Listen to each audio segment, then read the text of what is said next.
Я учитель истории, а мой друг Леха работает в той же школе учителем географии. И каждое лето мы с ним организовываем походы для учеников старших Озвучено классов. Гаррет Сторис. Делаем это уже 10 лет. Побывали много где. Есть любимые места и места, где больше не хочется появляться. В каждом месте свой колорит, свои легенды. Но вот самым загадочным краем я бы назвал Марий-Эл. Это особое место, где очень сильно ощущается параллельный мир. Мир природных богов и демонов. Марийцы, жители этого края, тоже отличаются от других национальностей. Это абсолютно мирный, не воинственный народ. Они скорее спрячутся, чем будут воевать. Но они не трусы. Просто они иначе смотрят на многие вещи, и все события воспринимают по-другому. Они не видят пользы никакой от войны. Одна разруха. Вообще, у меня создалось такое ощущение, что они живут в другом времени. Вернее, одной ногой они с нами, другой где-то в параллельном мире, где время течет гораздо медленнее, иначе. Есть отметка в летописях со времен Ивана Грозного, что когда он шел на Казань, остановился недалеко и велел посчитать численность марийского народа, черемисов. Так вот, его слуги не смогли это сделать. Так и написали, что черемисы растворились в лесах, и посчитать, дескать, невозможно. Слуг на кол, а марийцы пересидели в лесах войну и снова вернулись к своей привычной жизни.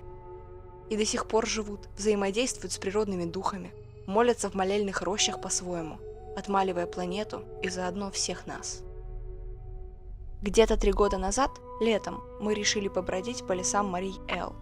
Еще до похода я собрал много разных интересных сведений про эти леса и про самих марийцев. И в основном стереотипы вещали, что там расцвет черного колдовства, особенно в марийских деревнях. Мы в это не верим, решили мы, но в деревне не пойдем. Маршрут был составлен, подготовительная работа проведена, и наша группа уже дошла до озера Глухого. Дошли мы довольно быстро и стали разбивать лагерь. Я организовывал работу, когда четко почувствовал на себе очень пристальный взгляд. Обернулся. Никто на меня не смотрит, все заняты работой. Кто-то ставит палатки, кто-то собирает хворост, кто-то готовит еду. Но ощущение чужого взгляда не проходило. Решив разобраться с этим потом, я повернулся, чтобы пойти на помощь к ребятам, и отшатнулся. Вплотную ко мне, лицом к лицу, стоял чужой мужик. Никто не видел, как и откуда он появился. Мужик представился лесничим, попросил разрешительные документы. Я показал их. Он, прочитав, кивнул. Попросил не мусорить и шагнул за куст. Я проводил его взглядом и шагнул за ним. За кустами его не было за деревьями. Он исчез. Я клянусь, я потерял всего лишь 1 минуту. Лесничий просто растворился в лесу. И взгляд я уже на себе не чувствовал. Я стоял и оглядывался. Его не было, а внутри меня росла тревога. Я не мог понять, почему. А потом я вдруг понял, что не слышу больше шума от моего лагеря. Ни голосов, ни визгов девочек, ни стука инструментов. Я повернулся и пошел в ту сторону, откуда пришел. Я шел и шел, а вокруг был только лес. Лагеря не было. Я ничего не мог понять. Я сделал всего 5 шагов за куст, посмотреть, куда делся лесничий. Я не мог потеряться. Я прекрасно ориентируюсь в любом лесу.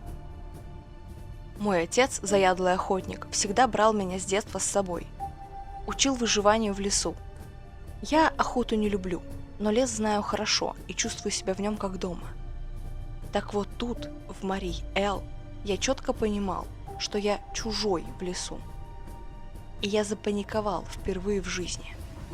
Потом постарался взять себя в руки, определил примерное направление и пошел. В конце концов, республика не такая уж большая, на какую-нибудь трассу выйду. Шел я довольно долго, по пути ел ягоды. Очень хотелось пить. Стало смеркаться. Ветки мелькали перед глазами, стегали по лицу. От них уже в глазах рябило. Я очень устал. Идти стало тяжелее. И тут я понял, что под ногами хлюпает вода. Черт, болото. Я забрел в болото. Этого еще не хватало. Да как же я так сумел? Никаким болотом и рядом не пахло. Что за чертовщина происходит в этом лесу? Я огляделся. Вокруг была вода. Внутри рос страх. Я начал понимать, что могу и не выбраться. Я нагнулся, чтобы умыться. И когда я набрал воды в ладони, в луже я увидел огромный глаз. Я заорал и побежал. Вода залила ботинки. Они стали тяжелыми. Но я видел перед собой враждебное болото, и в каждой луже мне мерещился тот белесый глаз. Наконец я выскочил на участок твердой сухой земли и рухнул на него. Рядом уже начинался лес. Я понял, что выбрался. Решил отдохнуть на пригорке и идти дальше. Боже, как я устал! Я сел, вытянув ноги. Одна нога оказалась рядом с водой. И в то же мгновение из воды высунулась темная рука с длинными пальцами и схватила меня за ногу. Я заорал и дернул ногой. Рука не отпускала. Я стащил с другой ноги ботинок и стал бить руку ботинком. Орал и бил. И рука разжалась. В тот же миг я босиком, прыжками поскакал прямо к лесу и побежал дальше, не останавливаясь. Нога болела жутко. Было ощущение, что в том месте, где меня схватила рука, нога сгорела до кости. Я добежал до какого-то небольшого моста и рухнул рядом с ним. Этот мост был первым сооружением человека, который я встретил за этот вечер. Значит, рядом были люди. Значит, тут проходит чья-то дорога, и, может, даже деревня рядом. Я больше не мог бежать. Рухнул прямо на мосту. Ноги были стерты, штанины изорваны, будто лезвиями. А в том месте, где меня схватила рука, на ноге, четкий красный след от 4 длинных пальцев, сомкнувшихся вокруг лодыжки. Что это? Я подскочил. Рядом, сука, откуда ты взялся, стоял лесничий и с ужасом смотрел на отметину. «Рука из болота схватила», – простонал я. «Болит ужасно». Лесничий с тревогой заозирался и стал суетливо поднимать меня. Нельзя нам тут! Скоро ночь! Ковар Кугузай придет за тобой! Я со стоном попытался встать. «Кто придет за мной? Мужик, дай мне полчаса отдохнуть. Вызови пока скорую, полицию». Да не приедут они! Не успеют! Мужик был не взволнован, он был напуган. Он помог мне встать, и мы заковыляли по тропинке. Лесничий приговаривал. Давай, иди, тут недалеко, мой дом тут рядом. Еда, отдых там, тут беда, нельзя оставаться. Пометил тебя в водяной черт. Теперь тебя по этой метке Кереметы опознает. Нельзя тут тебе больше оставаться. Я слабо помню, что тогда бормотал лесничий. До его дома мы дошли быстро. По крайней мере, мне так показалось. Я упал на кровать, и затухающее сознание помнило, что лесничий что-то накладывал мне на ноги и быстро-быстро говорил на непонятном мне языке. Наверное, на марийском. Утром, проснувшись, я стал вспоминать прошлый день. Яркий солнечный свет, разлившийся по избе, напрочь стер все вчерашние страхи. Я решил, что все мне показалось, и что я просто заблудился впервые в жизни.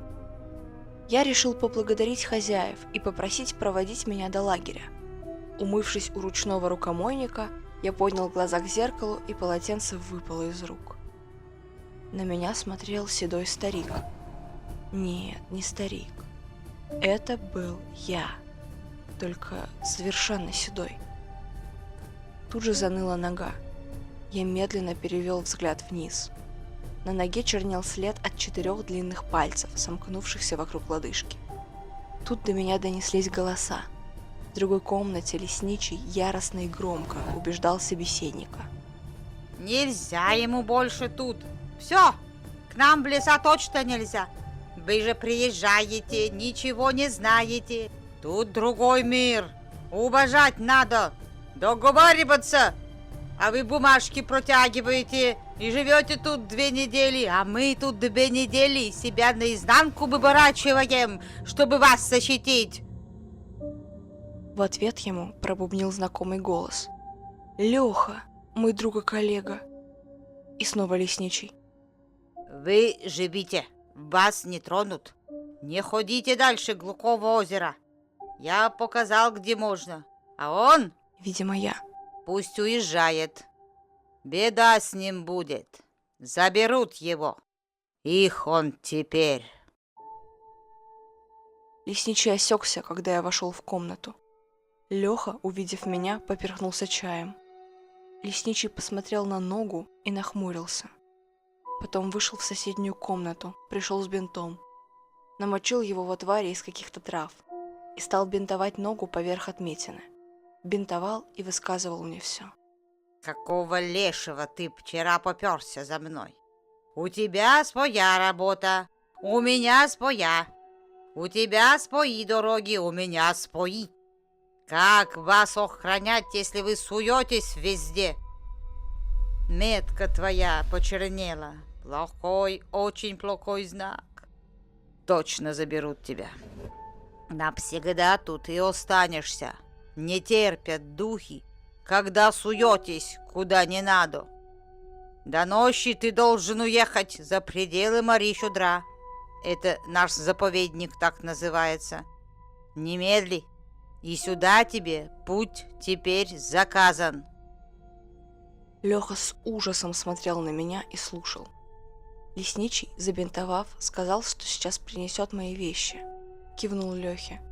Пойдем за мной. Они вышли. Через 10 минут вернулся лесничий с моим рюкзаком. Как мне потом уже в Питере рассказывал Леха, они вышли, зашли за дом. Там стоял плотный ельник. Они пошли прямо сквозь него и вышли сразу в лагерь. Хотя до этого Леха с другим проводником шел до меня 1,5 часа. Параллельный мир существует. В нем живут свои духи, демоны, у которых свои правила и свои законы. Есть свои пути и порталы, по которым умеет ходить марийский народ. Он делает это уже много столетий, потому что они умеют договариваться и знают, как жить на стыке двух миров, сохраняя порядок в обоих. Не верите? Приходите. Я покажу черную руку вокруг моей лодыжки. Она до сих пор со мной.